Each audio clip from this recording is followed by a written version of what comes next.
and welcome to Culture First Works. This webinar is really all about how putting culture first is the key to helping you grow your business. I'm Anna Roberts. I'm a happiness partner with DH, and I'll be facilitating the discussion today with your two amazing hosts. We've got CEO Jen Lim on the line. Hey, Jen. Hey. And hey, we've Anna. got, hey. And we have Culture Chief Sunny Grasso. Hey, Sunny. Hi, Anna. Hi, everyone. Hello. Yes. So first off, before we get started, I see that some of you are already putting in the chat where you're logging in from. That's awesome. So if you haven't yet, just tell us. Connection's super important to us. I'm in New York. It's freezing here. We've been talking about that. It's cold everywhere. Yeah, Jen, where are you at? I'm in sunny LA, but also cold. Oddly so. Boo. Not as cold as you though. Sun, where are you coming from? Yeah, cold is all relative, isn't it? It's about 55 degrees in San Francisco. It's winter sweater weather. It's not fair. All right. So just getting started here, we're going to do this webinar in two parts. So first, we're going to dive into a couple questions that you might be asking around why putting culture first should be a priority for your business. And we're going to share some specific challenges and some outcomes from awesome client stories that we have, really good success stories. And during the webinar, just be sure to keep taking advantage of that chat button. Anytime that you have a question, you have a thought, share that. We've got some awesome DH team members on, Carissa and AJ, to help field those questions. And if we have time at the end, we'll do a little Q&A. Your next awesome tools we're going to share later as well are a free ROI calculator and a more in-depth DHI survey, so you can get some measurable metrics of where your culture stands for you personally and in comparison to some other companies out there too. And the second part of this webinar is what I'm really excited about. We're going to be previewing our brand new online course, DH Masterclass Essentials. Yay, this is really exciting. This is something that we've been working on for a couple of years now, and I was fortunate enough to work with both Sunny and Jen to develop the content, and now we're finally able to share this with you and bring it to you. So absolutely stick around for that. And even what we're talking about in the webinar will start to help you understand why this course was created and how it's going to help you and your company. Also maybe some of you will be joining us for the first cohort. So let's just dive right in with the webinar content. Jen, let's start with you. So why is prioritizing a happy culture essential for businesses today? Yeah, that's a huge loaded question. And I think that might be helpful to kind of frame it, maybe even zoom out a little bit and not even focus on culture so much right now, but how I look at it is basically how do companies and businesses actually prioritize people in businesses today. So thinking about that, I think there's this whole concept of prioritizing people has not been a new thing. It's been for a long time. But what makes it different now is that there's a lot of different conditions and different ways to go about it. And I think it's most important to think along the lines of how to actually prioritize people alongside with profits and that of purpose. It's becoming more of an expectation that these things actually need to coexist for businesses to not just survive, but actually thrive. And there's a lot of different ways to go about it. But when it comes back to us, we think about happiness and culture because we do think that that is the most sustainable way to do something like this. And with happiness, it means that you're actually caring not just about your company's profit and purpose, you're actually caring about everyone's people's purpose in your organization. And with culture, it means naturally, and this is probably why you're on this webinar, is that you care about your culture as it exists with your brand and strategy. So for us, we've seen and talked to and worked with a lot of clients and companies around the world and kind of testing these ideas. And I think, again, in the bigger picture, it's not just about culture per se. It's about thinking bigger on how we want our organizations to work for the long run. Right now I'm working with Starbucks as one of our clients, and they're asking big questions about what's the future of coffee and what's the future of community. And naturally for us and working with them is what's the future of work. And what it's coming down to, especially when we have all these concepts of AI and automation, the future of work is truly about being human. And so the natural question is then how? And how can we actually make sure our workplaces become more human? And so that's where this whole think, say, do comes in, and that's kind of speaking to the slide we have up right now. There's a quote that I love by Gandhi. He said that happiness is when you think, say, and do are in harmony. And for us, what we believe is that successful businesses or organizations is when you think, say, and do are aligned. And thinking is the strategy, saying is the brand, and doing is the culture. So this is all kind of like big conceptual stuff, but what we really believe in and seeing what works is these big ideas. It really just takes a step. And that step could be small, it could be big, but just stepping in that right direction, stepping in one direction, knowing it could go well or might not go well, but at least you're making a change. And that step, incidentally, it all comes back to you as a person. And it becomes really increasingly apparent how important that is and how real impact actually comes with your teams, with your company, your life as a whole when you start with you. And I only say that because of all these different stories and interactions we've had from CEOs to frontliners when they start realizing that it does start with themselves. It is amazing to see the results, how it ripples from their own sense of awareness, own sense of values and purpose, and it kind of goes into this rippling effect to their teams and organizations. And what becomes a kind of an aha moment in all this experience that we've had with all these people around the world is that it becomes sort of a reason to, a reason and a roadmap to live a more meaningful life, to live a loving legacy, actually, and to have that happen within not just with yourself, but also within the organizations that you're within. So yeah, I want to jump in there. Like of these concepts, we're creating a legacy and more meaningful life through work. Like, what does that really look like? So just to imagine for a moment, imagine that people in your organization just start living the values, but not because you announced them or sent out, some mandate that this is what we're going to believe in now, but because they believe in them. And so they start showing up to work, not as a place to make money or to get a promotion, but because it's someplace that they can be themselves and that they belong. Or they start to understand that there's a higher purpose beyond profits and promotions, that they're doing something good together. And maybe you start to see a community that starts to form. Instead of singled out employees, they're caring about each other. They're working together on one unified cause that's bigger than themselves. Maybe you'll see checked out employees start to engage, new ideas, new energy on projects start to build. Or maybe you've seen that third edition of your communication plan, which you've been trying to get, actually takes on a life of its own naturally because people are inspired to collaborate and to connect because things have changed in their office. One company we worked with, they're called NBC, National Business Capital, and they're out there in New Jersey, and they came to a 2-day masterclass, and they had this idea that although they had a culture, there was something else to be derived from it. So it was a big leap of faith. They put all of their top employees through 2 days of understanding what the foundations were to build a sustainable and successful culture.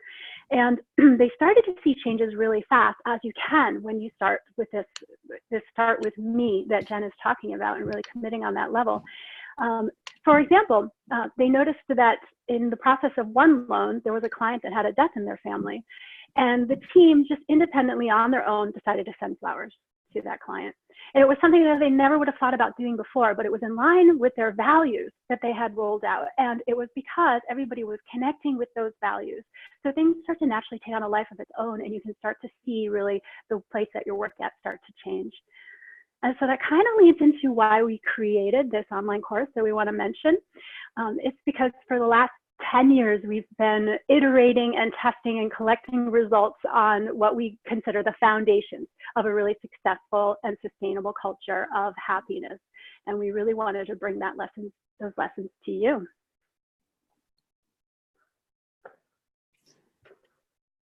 Yeah, so throwing it over to Jen, let's get into the online course a little bit more. Tell us about why, what the impetus was for creating that course and what the results were.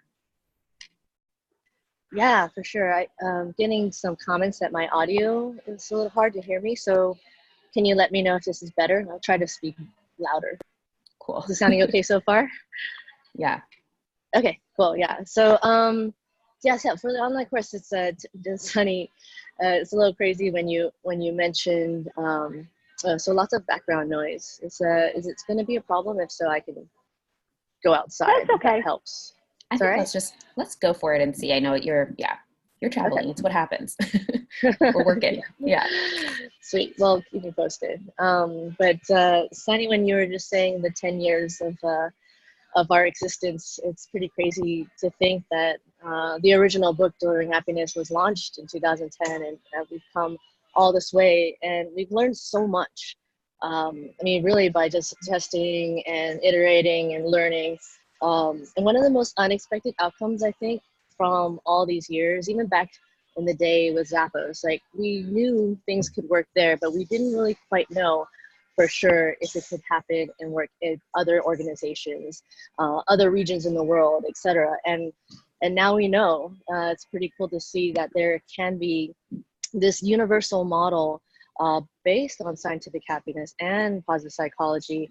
And for us, it's kind of like discovering something that, like, you know, we can't hold it in anymore. We really want to just share it, and knowing that there's so many ways that individuals can find self-actualization and happiness, and organizations can. So we're at this point of like, well, we want to be able to share this. And that's really the point of why we went this route of creating this online course and being able to scale it in a different way than we had before.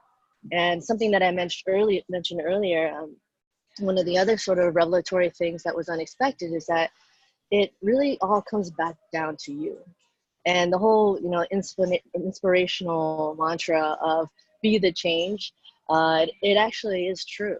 And so talking from CEOs that get super emotional when they realize they forgot their purpose and they're working so hard all these hours, and they realize, oh, there was actually a reason to do that.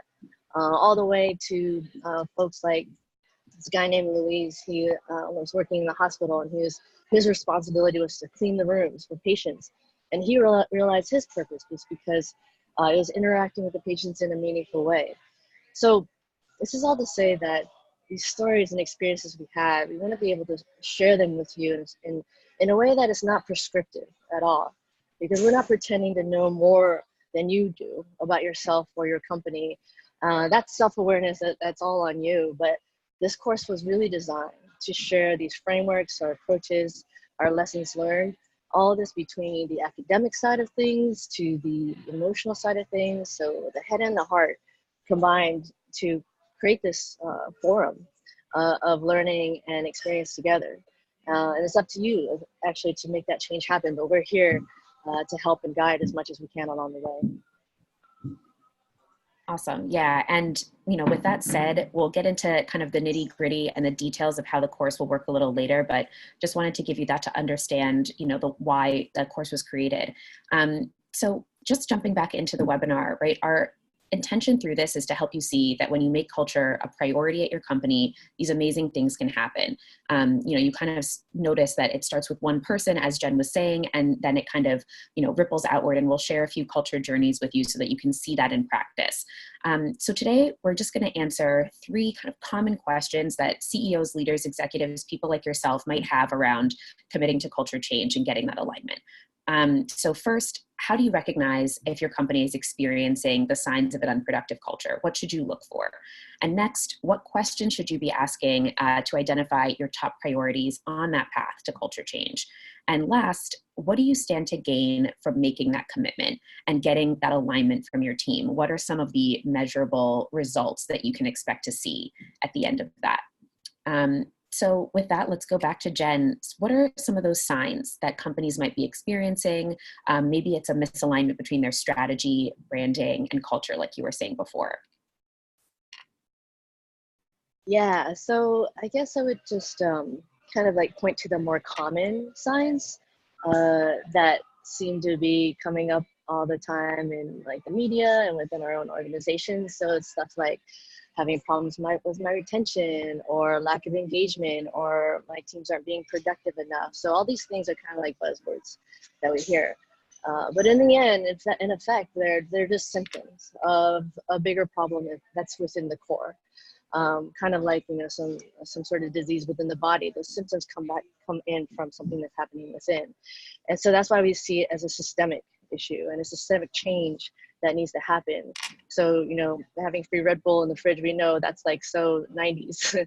Now it's something that's actually more intrinsic and more meaningful. So I think the biggest sign and most obvious one we've seen is when there's misalignment, number one, from leadership.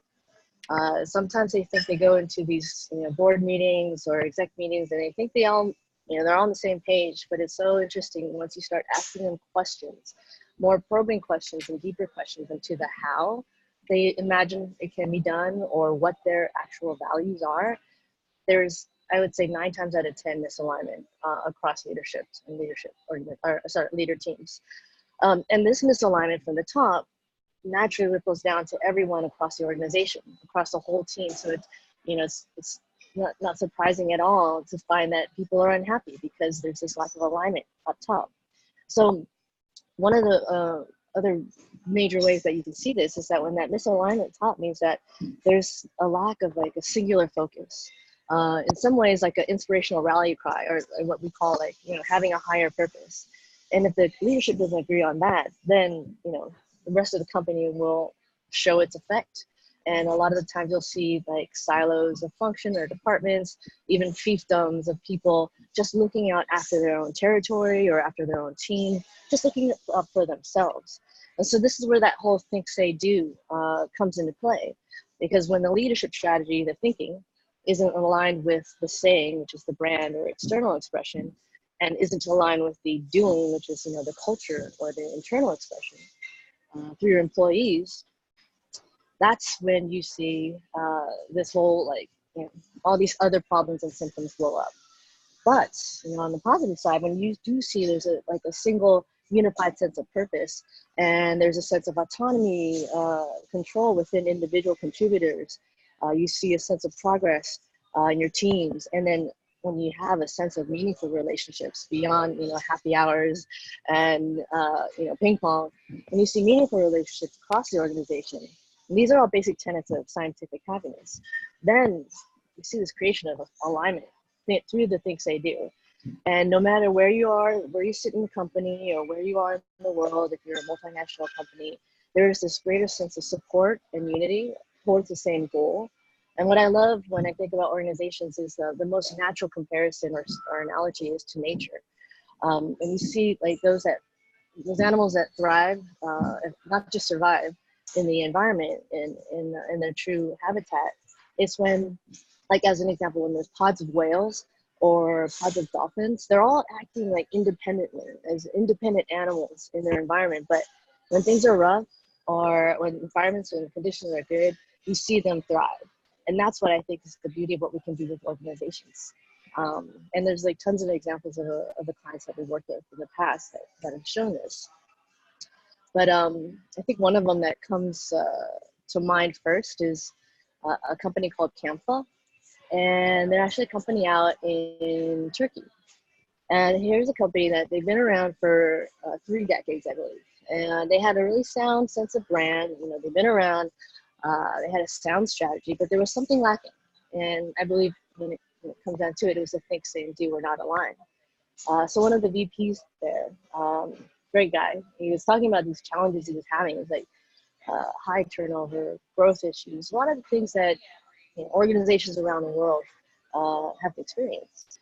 And what he also saw was that his leadership team was like, I'm not sure about this happiness stuff. So there was also a little misalignment there across, you know, the exec team. But he was thinking that, hey, if I'm not happy coming to work anymore, how can anyone else possibly be happy in this organization? So he was like, he had that sort of foresight and intuition that there was something off. And there was that lack of alignment between think, say, and do. So he actually flew over to San Francisco and we did this master class in person. And that's just actually all that content in that course is what we plopped into this online course that we're about to talk about.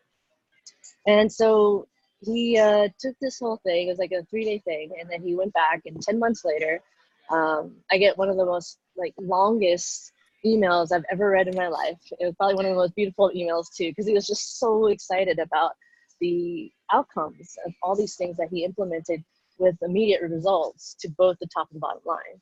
And to summarize it, it was just he was able to see that he had to prioritize people and align it with, the brand, the culture, and the strategy. And why I love this story so much is that he did it, especially in a time where things were uncontrollable around him. And I talk about the adaptive age a lot and adaptive organizations. And what he did was he created an adaptive organization. Because if you remember Turkey a few years ago, there was chaos in the streets, there's political turmoil, all these things that he couldn't control. But what he realized is that he could control what could happen in his company. And with that, we saw major shifts in his business by applying these culture concepts that we talked about. They had record sales in the history of the company. They saw a decrease in turnover by 30%, which actually made it negative turnover because employees started coming back to work for them after they started focusing on culture. Attraction started increasing, so more qualified applicants for the role that they were looking for. And ultimately, and this is kind of like the icing on the cake, they actually won #1 in the Great Place to Work award in Turkey. And this is alongside huge companies like Microsoft, Hilton, H&M. And here's this company called Campa that took control of what they could and became one of the best places to work in the country. So I think the takeaway there is that when you really listen to the stories within your company and you really look at the metrics of retention, attraction, and things like that, then you actually see where that misalignment is. And then you're able to actually go in and identify what it is that it takes to intentionally change, to make sure that those things they do are all in real alignment, not just what you think is happening, but is actually really happening within the company change. Yeah, absolutely. And kind of along those lines, if you're looking to do something that can give you that measurable result, these are the free tools I was talking about earlier to start to see those signs in real time. You can find these on the DH website. There's a little graphic here that shows you where to find them online. So the first tool that you guys can use is this ROI calculator. It's gonna super quick calculate the potential savings to your company if everybody was empowered to do their best work. You just throw in a few stats and it'll spit out a number of what you could potentially be losing every year.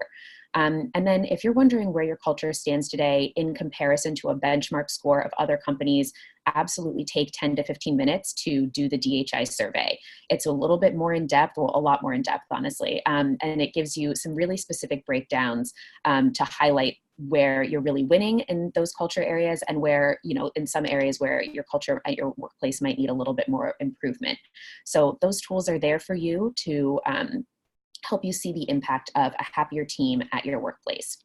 So Sunny, just knowing that our culture affects organizations from branding to strategy, what questions should we really be asking to help folks prioritize culture? Awesome. Thanks, Anna. Well, the first question is no surprise at this point because Jen's been talking about it. It's really, are you ready to start with me?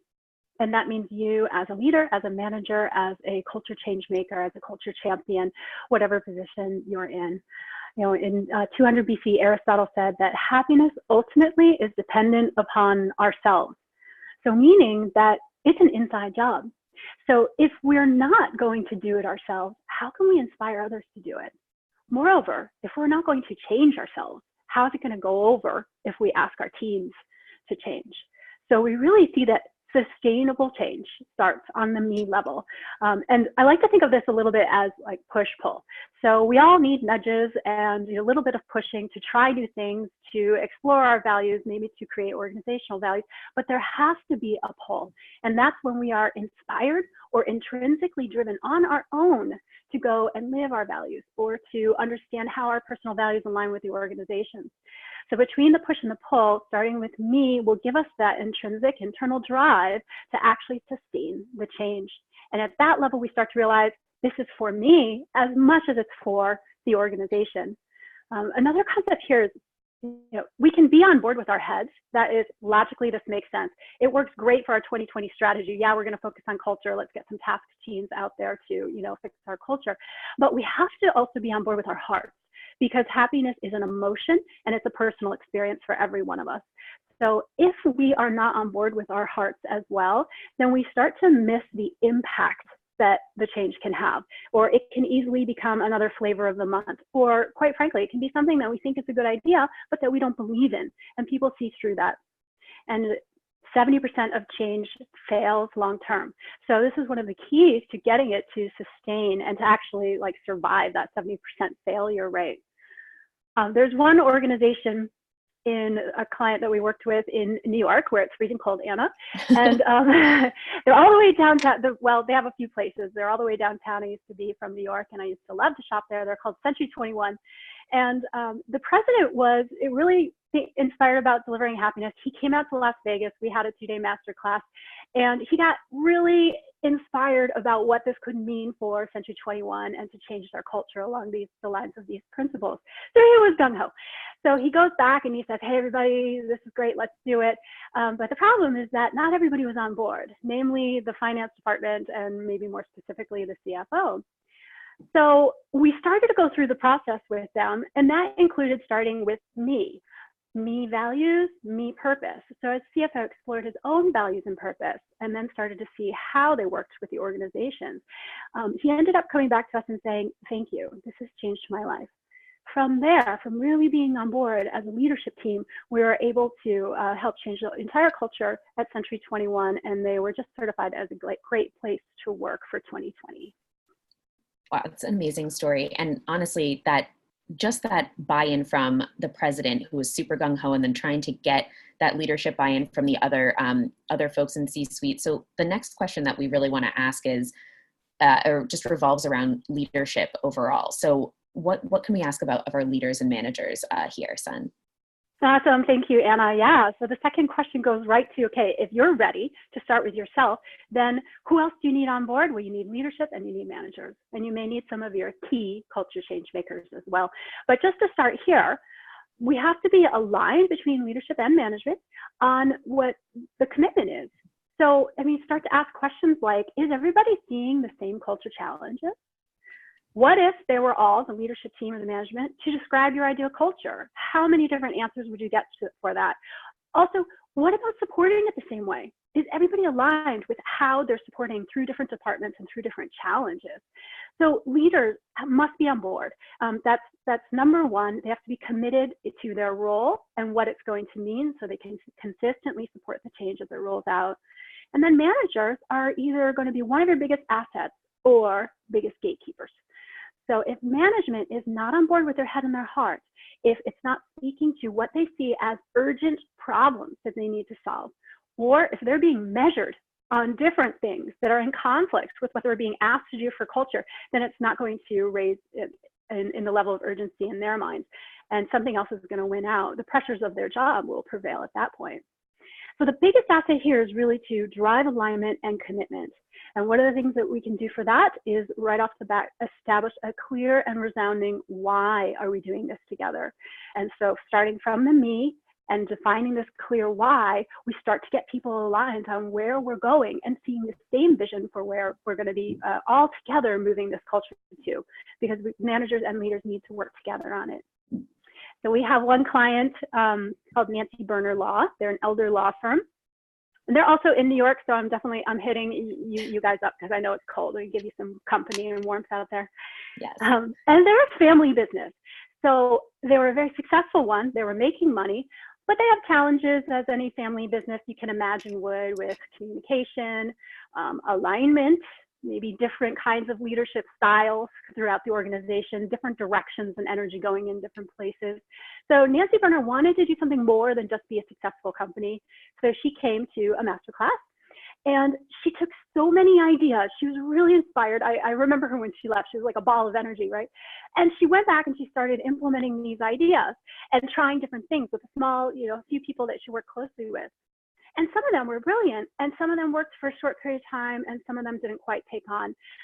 So they said, well, why isn't this really catching? Let's call on delivering happiness. So we came in, and we realized that the first thing that we needed to do is to get all the leadership in the master class so that they're all aligned on what this journey means to them. So we got them all on board with their heads and their hearts, and Anna can probably attest to this. New Yorkers have a healthy sense of skepticism. So that was an important first step. And then we started working with the me, personal values for all of them. From there, we established one clear, resounding why for them, their higher purpose. And this started to bring together all of the little initiatives and homegrown ideas that they had out there under one direction. And as these started to unite, we worked with them to create co-ownership and start to involve them in creating solutions for their top challenges like communication. Yeah, and it's such a good story too, going from, you know, a family business as well and getting that leadership buy-in and seeing that momentum start. So once you get that momentum going, it kind of leads right into our next question of what questions should leaders be asking to identify their first priorities to culture change? So I think this is really where, like, as one of our coaches likes to say, the rubber meets the road. So we've got to not only get leaders on board and get people inspired, we have to help everybody get inspired, and from the place of, you know, me to we. So getting alignment across departments and getting the teams thinking together, it definitely starts with that me, the individual level. So having everyone connect to what it is that personally makes them happy. And then from there, it's really all about alignment. This is thinking about, how do my personal values and my beliefs as an independent human being align? How do they match up? How can I be myself and live through my role, through my tasks, through the organization, or through the higher purpose that we've defined, or the vision of the company? Something really helpful here is to push co-ownership and a sense of control early and often. You can do this through a culture team, or if you have a small enough team, you can do it through the whole organization. So get them, you know, they're exploring values and beliefs. These are things that are very personal to us and to our own happiness. And so giving them control over the little things that matter and some space to experiment with different ways that they can express this is a really big step here. So for example, you may introduce flex hours if that's important to your people, or you may allow them to create their own titles on business cards. So these little ways that they can express themselves helps them understand how to align their values and their purpose. Caution here is that if your systems don't match up to your new culture, then, I mean, you can take a guess what's going to win. It's usually systems, because it comes back down to basic needs. Your systems are what you live in and work in and how you get paid and how you get promoted. So we have to make sure that if we're saying our culture is around communication, yet our systems don't enable communication very well, then we need to look at those systematic challenges there. And another tip here, you know, most of you have probably heard of the 80-20 rule. Think about the 20-70-10 rule when we're thinking about going from me to we and getting teams and departments aligned. That is that in any organization, there's about 20% that are ready for change.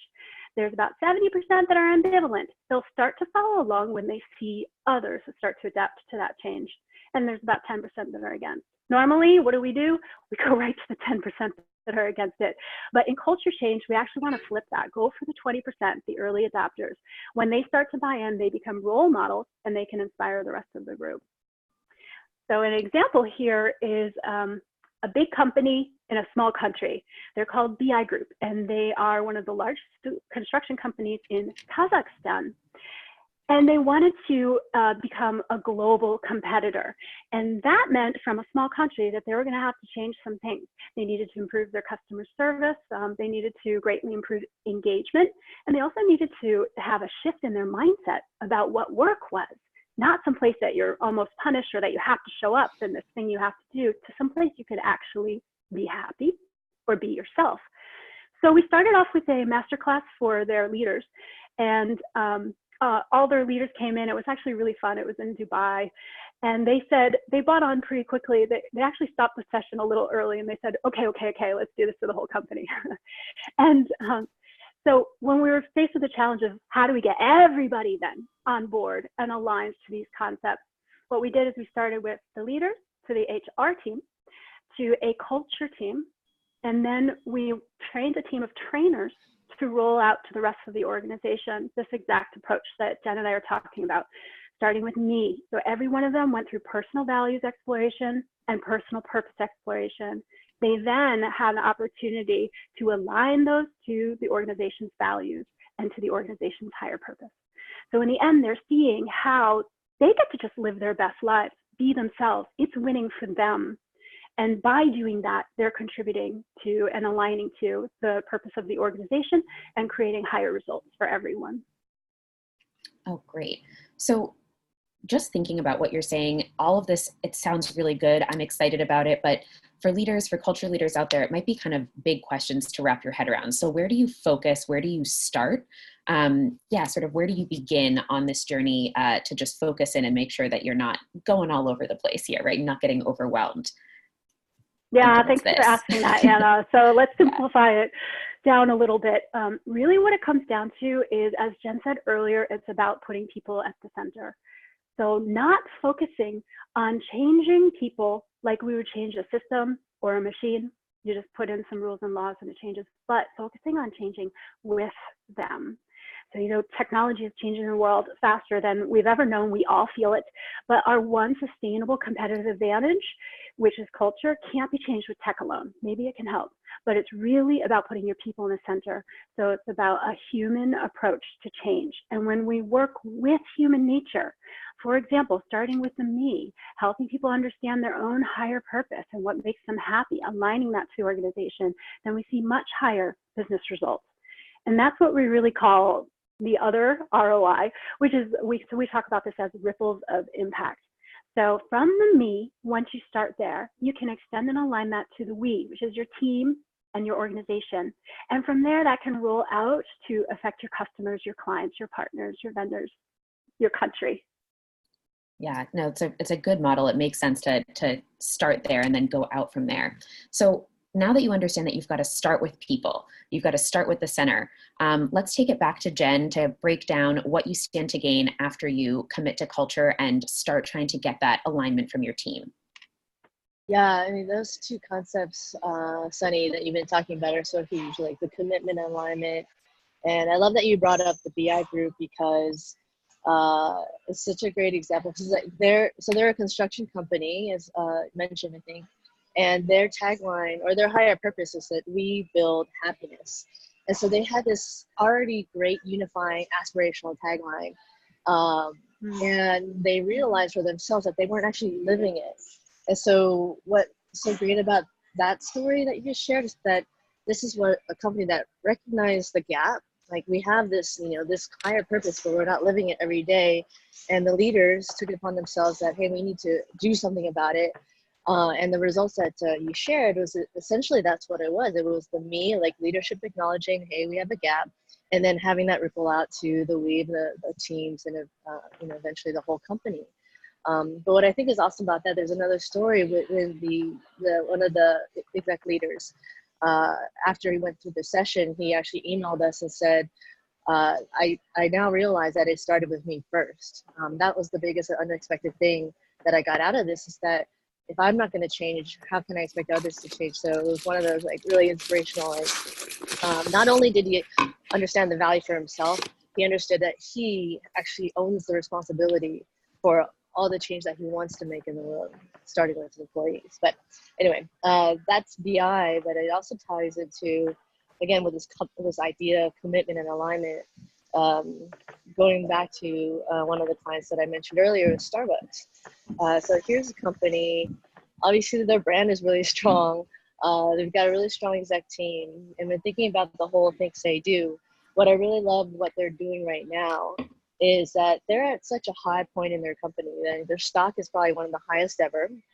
They're growing internationally, but they're actually asking those questions of what can we do better for the future? And even so, they're not just, you know, kind of like, you know, resting in their laurels, like this is gravy train. They're thinking, hey, what can go wrong? And so I think that's something that we can all learn from and aspire to, any company size, no matter where you are in your growth stage. It's like thinking about, even if you're at your high or your lows, what is it that I can do now to be better adaptable for the future? So I think it could behoove us all to think about that question. It's like, what's the future work and how will that apply to my company? And natural question of, what does this really all mean? You know, like, what am I really going to get out of this if I do these things that these talking heads are talking about? So to sum it up, I think there's like three major points here. What we've seen with these sort of methods is that we've been able to help companies grow, scale, and again, most importantly, adapt with your company, knowing that it's not just people, but it's also profits.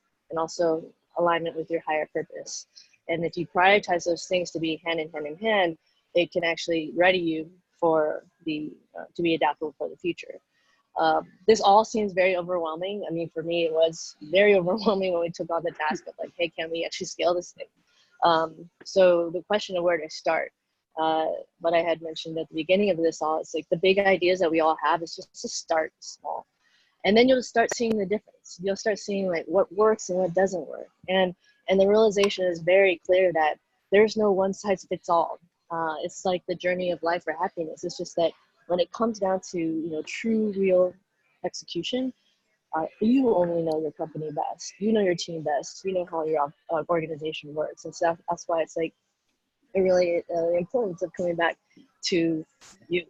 And I truly think that one of the biggest values that we didn't expect is when you see individual people around the world, no matter what, again, like where they are in the organization, they see the change within themselves. And to have that change ripple from the me to the we to the community, with the whole dawning of the notion of, hey, wow, it really did start with myself.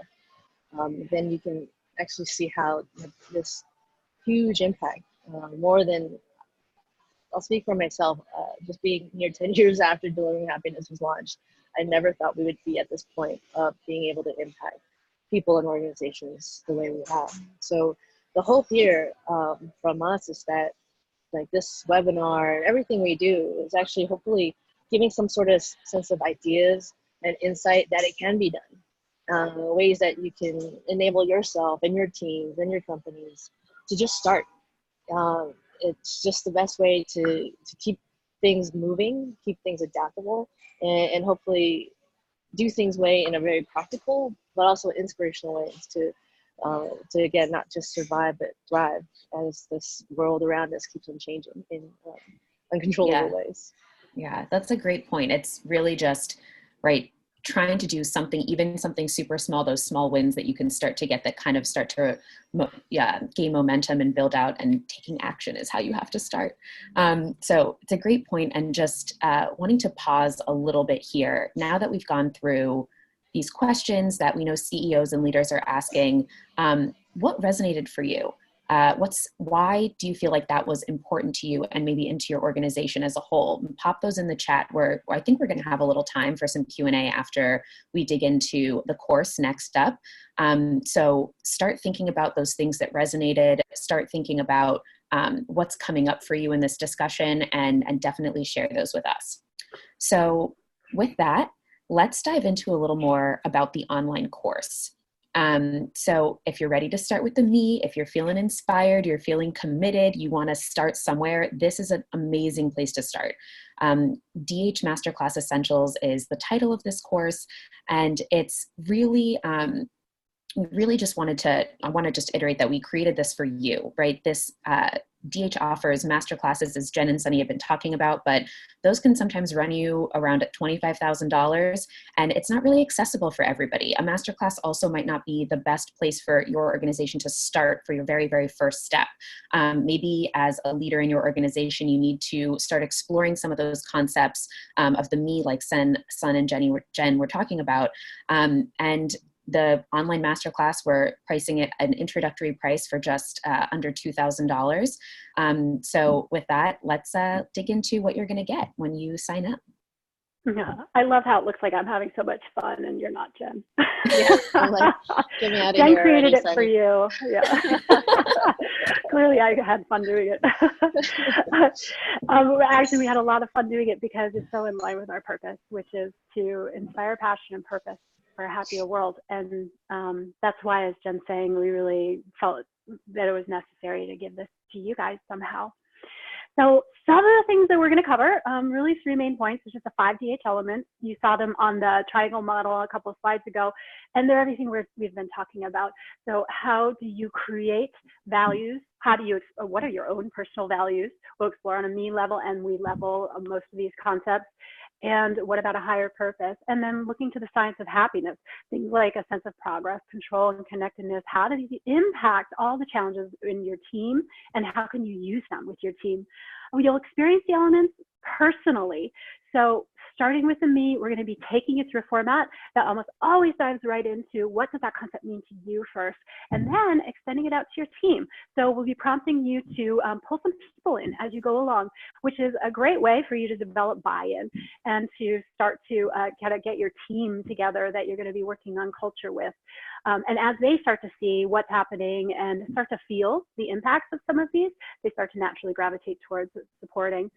And we're going to take you through creating a high-level culture action plan, one that you can use to pitch a culture initiative or to just get started on creating your own culture in the vision that you've created with us. One big tip here is we do recommend try to take it with a couple people from your organization. You alone is a wonderful start, like Jen said, just start. If you can grab a few people, maybe cross-functionally, or maybe some of the people, you know, that are in the 20% who are going to be supporters and who would be really good collaborators to have on your team, influencers for the culture journey. Take it with them. That's going to be a great energy with the three of you. Yes. Yeah. So it's included. Yeah. Cool. Thanks, Anna. So you'll get 15 videos, library. So it means that you can access them at any time.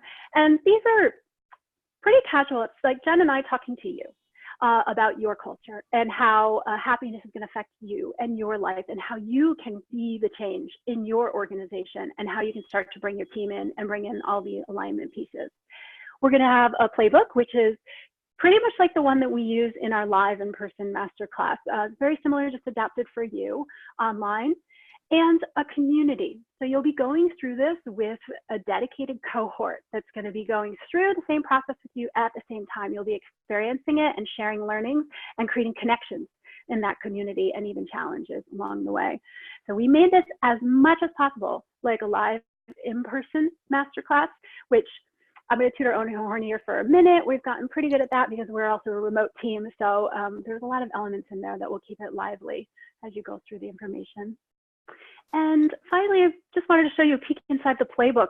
They're colorful, they're simple, and they'll really take you through step by step the thought process and what needs to happen for you personally to understand the concept and to roll it out to your team. So we're looking forward to you guys getting to experience this. Awesome. Yeah, I know I'm really excited to start seeing people going to check it out, and we'll show you how to access the course a little bit later. But for now, let's open it up to a Q&A. I've already got a really great first question from Shannon in New York. I think we're just having a New York time today. Like it's happening. So the question from Shannon is, misalignment from leadership is the core of our problem at her company. So how do employees get leadership to recognize that? Sun, want to take that, or Jen, whoever wants to take it? How do employees get leadership to recognize that? Is that the question? Correct. Yes. Yeah. So I guess I think the most simple way to do that is to show like that the problems that they are acknowledging or pointing out is like, let's just give an example. So let's just say the retention is really high. Like pick out the things that the leadership knows that there's a problem with. I think it's most effective to show the reasons why. And as an example of that, if it's high retention, like if you have a process to interview the people as they're leaving, that's very telling as to why they're leaving, and it points back to what's systemic within the organization. So I think being able to share real stats, real metrics with the stories of people that are leaving or people that are unhappy or people that are unproductive, and putting that together in a package in a way to show leadership and say, hey, this is the source of our problems. And this is why retention is really high. This is why turnover is high. And then I think in terms of what we can do and what you can actually put together is a plan to actually address those things. And if you can show by introducing these cultural things that we're talking about with higher purpose, with values, with behaviors, and you can show that the stats and stories are changing. You can show like the retention is actually improving, or people are actually being like more productive, things like that. Then it becomes like a no-brainer sort of situation as to any good leader in the world would say, hey, keep on doing that, because no one's going to say, hey, you're happier and you're more productive and engaged. Stop doing that stuff. So I think it really comes back to like make it as like simple and packageable as you can as to why it's happening, why the bad things are happening, and your solution for what can change it for the better. Yeah, definitely. We've got another question from someone in HR. So this question is, how do you engage employees in the workplace? Just kind of a big general question. I think a lot of people have questions around employee engagement. Sun, do you want to take that one? What are some creative ways to boost engagement? That's just a little question, right? No, right. Just a small one. The whole enchilada right there. All the things that Jen and I are talking about today are places to start. So starting with their own personal happiness and really help them align their passions and their purpose and their values to the work that they're doing. So even connecting people with others that are aligned with them. Jen always tells the story of someone on our team who used to like kiteboarding. And so at our all hands meetings, I was very fascinated by that. And I became friends with this person on our team. What are the similar interests and qualities that help someone feel connected and inspired to the workplace? And as you actually in the masterclass, there's lots of exercises that speak pretty much directly towards bringing engagement up. One example is from the company Canva that we mentioned a few times. They started to kick off their meetings with positivity, which is simply taking 5 minutes to have everyone go around and share something positive that happened to them that day or that week. So it's an opportunity for each person to share something personal that could be meaningful to them, and also to create some positivity amongst the team. So lots of little ways to get people engaged, but basically it comes down to allowing people to be their true selves and aligning that to the organization's goals and purpose. Awesome. And kind of along the lines of that one, we've got 2 more really good questions, but this one that just came in seems really related to what we were just talking about, is how do you engage remote workers? And obviously DH, since the entire team is remote, experts over here. So yeah, what are some of the good ways to engage a remote workforce as well? We should do a webinar on that one, huh? Right. That's the whole, yeah, so much on that, because the reality of where we are now is that most people will be remote in just like 5 years in some way, not every day, but at least once a day. And it's been a really tricky challenge, because when we talk about culture, it's so much about in-person interaction. And so for us, we've done a lot of trial and error over the years, but I think the biggest way is to not treat people differently because they're remote, or don't treat people differently because they're contractors. I think there's needs to be a sort of a balancing of our mindset as to that everyone's people in the end. So not being in the office every day, it can actually be an asset. And so for us at DH, we actually have some rituals and mandatory meetings. So every week they have an all hands call, and we don't have an office that we come to every day. Everyone's around the world. And so it's a mandatory meeting, 1 hour, all hands call, and half of it is based on what we need to do as a business, focusing our priorities and things that are most top of mind and high priority. And the other part is culture. It's a way for us to all bond and get to know each other better. And one of my favorite segments that I think we should start again, but we did this thing called Cribs, and remember MTV back in the day had this Cribs thing, and so we all remote, right? So our Cribs segment was everyone taking like once a week, someone new would take their laptop around their crib and show where they work, show where they live, and put on their own hip hop song that they love, and you just get a real sense of who they are in a fun way. So I think being able to really combine those things are getting to know people meaningfully, cultural, and having those business things combined into ways that interact on a regular basis is the way to help with remote cultures. Yeah, those are great tips. I would not want to show you what my apartment looks like right now. This is like a very small little section that I put out for the webinar.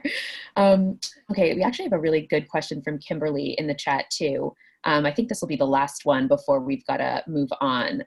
So when interviewing a potential candidate for their organization, she's saying that I believe we have to hire those who are aligned with our culture. And how do you suggest that we capture that in a short time, such as an interview? How do you really find that alignment when you're hiring candidates to make sure that they're on board? So, I think we can tackle this one together, Jen, because you're smiling. That means you've got some ideas. asking them directly, what do you believe? Do you believe in the values of the organization? Obviously, that doesn't work so well. One of my favorite examples is core value number 10 for Zappos was be humble. And in their interviews, it's not really going to work if you say, are you humble? You may have to go, I'm so humble. Let me show you my humility resume. No.